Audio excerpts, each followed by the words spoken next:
আসসালামু আলাইকুম। আশা করি বন্ধুরা আপনারা সকলে ভালো আছেন। তো আপনারা দেখছেন হ্যাকিং ফোর্স বিডি। তো হ্যাকিং ফোর্স বিডির পক্ষ থেকে আমি আরও একটি নতুন ভিডিও নিয়ে উপস্থিত হলাম। তো আমি আসি গেছি আপনাদের সঙ্গে। তো বন্ধুরা আজকে আমি আপনাদেরকে দেখাবো যে কোনো ইনভার্টারই। তো আমার কাছে একটা ডেল্টা ইনভার্টার আছে। তো এটার মডেল নাম্বার দেখতে পাচ্ছেন VFD04EL21A। তো এটি হচ্ছে ইনপুট সিঙ্গেল ফেজ 220, আউটপুট হচ্ছে 3 ফেজ 220। তো এটা 1 kVA এর একটা ইনভার্টার। তোমরা দেখতে পাচ্ছেন আমার ইনভার্টারটা সমস্যা হচ্ছে CF1.0 একটা অ্যালার্ম আসতেছে। তো এই অ্যালার্মটা কীভাবে ফাইন্ড আউট করতে হবে বা কোনো মেশিনে যখন ইনভার্টারে অ্যালার্ম চলে আসবে তো সেটা কিভাবে আমরা ফাইন্ড আউট করব সেটা আমি নেক্সট ভিডিওতে আপনাদেরকে দেখাবো। তো আজকে দেখাবো যে আমরা এই ইনভার্টারটা কিভাবে অ্যালার্মটা রিসেট করব। তো কীভাবে রিসেট করতে হবে। তো আমরা অনেকেই ইন্ডাস্ট্রিতে চাকরি করি, কিন্তু নতুন হুট করে আমাদেরকে মেশিনে পাঠানো হয়, কিন্তু আমরা অ্যালার্ম রিসেট করার প্রসেসটা জানি না। অনেকেই জানি। তো তারা যারা জানেন তারা দেখতে পারেন ভিডিওটি। আর যদি আপনাদের খারাপ লেগে থাকে বা মনে হয় যে আমার জানা প্রয়োজন নাই, আগেই শিখে রেখেছি এটা বা আমি জানি, তাহলে তারা স্কিপ করতে পারেন। তো বন্ধুরা আমার ইনভার্টারটা অনেক পুরাতন। তো এইখানে স্টপ অ্যান্ড রিসেট নামে একটা বাটন আছে। তো অনেক ইনভার্টারে স্টপ লেখা থাকে, reset, program reset, escape, ESC reset, এরকম লেখা থাকে। তো আপনাদের খেয়াল করতে হবে। তো মেশিনে কিন্তু এই ডেল্টা ব্র্যান্ড, ড্যানফোস ব্র্যান্ড, লেনজেই ব্র্যান্ড, তারপর আদার্স আরও অনেক ভালো ভালো ওমরন, এশকাওয়া, ফুজি ইলেকট্রিক, এই ধরনের ভালো ভালো ব্র্যান্ডের ইনভার্টার কিন্তু লাগানো থাকে। তো আমরা যখন এই ইনভার্টারটাতে অ্যালার্ম আসে, এই অ্যালার্মটা প্রাথমিক অবস্থায় কি করি, রিসেট করে দিই।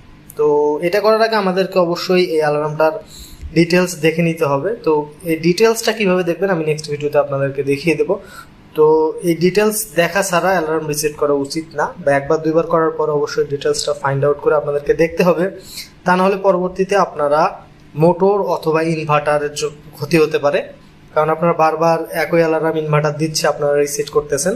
তো এটা মাথায় রাখতে হবে যে ইনভার্টারের অ্যালার্ম একবার দুইবার আসলে একই অ্যালার্ম, তারপরে আমাদের ম্যানুয়াল দেখে সেটা ডিটেলস বুঝে দেন রিসেট করতে হবে, বা প্রবলেম ফাইন্ড আউট করে সেটা সলভ করে রিসেট করতে হবে। তো বন্ধুরা আর কথা বেশি না বলে আমরা এটা রিসেট করার প্রসেসটা দেখে নেব। তো এইখানে রান বাটন, এখানে নিচে স্টপ অ্যান্ড রিসেট বাটন আছে।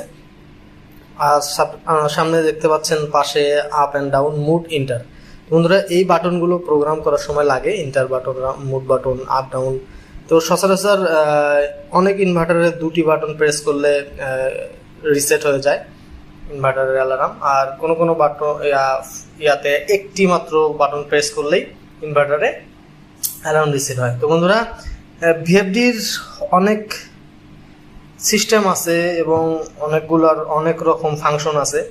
তো এটা সবচেয়ে বিষয়টা হচ্ছে যে ভিএফডি না দেখা পর্যন্ত আপনারা কিন্তু এটা বুঝতে পারবেন না। তো এই ভিএফডি অনেক আগের, আমি এটা মোটামুটি রিপেয়ার করতেছি, এখনো ফুলি রিপেয়ার হয়নি। তো আমি আপনাদেরকে এটাই দেখাতে চাচ্ছি কিভাবে এটার অ্যালার্ম রিসেট করতে হয়। তো বন্ধুরা এখানে আমি টেস্টার ইউজ করব, কারণ এটাতে বাটন নেই। সো এখানে একটা রিসেট বাটন আছে। তো আপনারা কিন্তু এই রিসেট বাটনটা খুঁজে বের করবেন, করার পর এটাতে জাস্ট চাপ দিলেই এখানে কিন্তু রিসেট হয়ে যাবে। তো আমাদের এটা হচ্ছে না, বারবার একটু ট্রাই করবেন অথবা চেপে ধরে থাকবেন, ঠিক আছে? তো আপনাদের ইনভার্টারের বাটন তো আর এরকম হবে না। তো আমি আপনাদেরকে আরেকটি ইনভার্টার দেখাচ্ছি, ওটার বাটনটা, কারণ আপনাদের বুঝতেও অসুবিধা হলে কিন্তু সমস্যা। তো আমি আপনাদেরকে আর একটু বুঝিয়ে দিচ্ছি। বন্ধুরা দেখতে পাচ্ছেন আমার কাছে এটি একটি ফুজি ইনভার্টার আছে, 0.75 কিলোওয়াট। এটা হচ্ছে ইনপুট 3 ফেজ, আউটপুটও 3 ফেজ 440। তো এটাতে আবার দেখতে পাচ্ছেন এই যে প্রোগ্রাম অ্যান্ড রিসেট বাটনটা, এটা এখানে। তো এখান থেকে কিন্তু আমাদের রিসেট করতে হবে। সেম প্রসেসে এখানে কিন্তু স্টপ অ্যান্ড রিসেট বাটন লেখা আছে। তো এটাতে জাস্ট চাপ দিলেই কিন্তু এটা রিসেট হয়ে যাওয়ার কথা।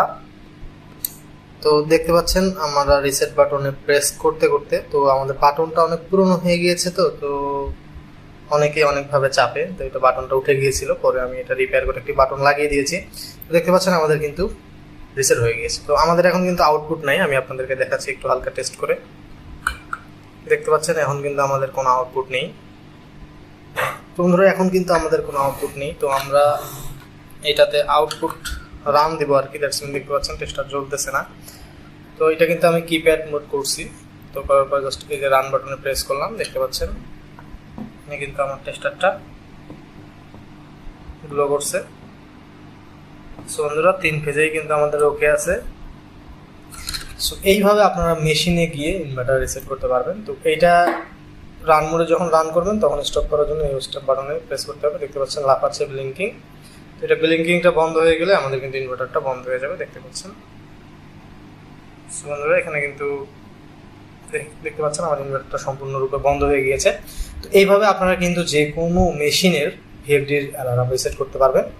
তো বন্ধুরা আশা করি আজকের ভিডিওটি অনেক হেল্পফুল এবং ইনফরমেটিভ হয়েছে। তো আপনাদের অনেক কাজে লাগবে।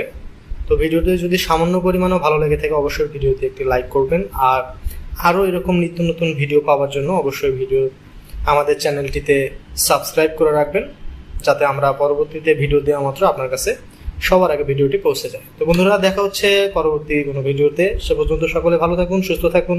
আল্লাহ হাফেজ।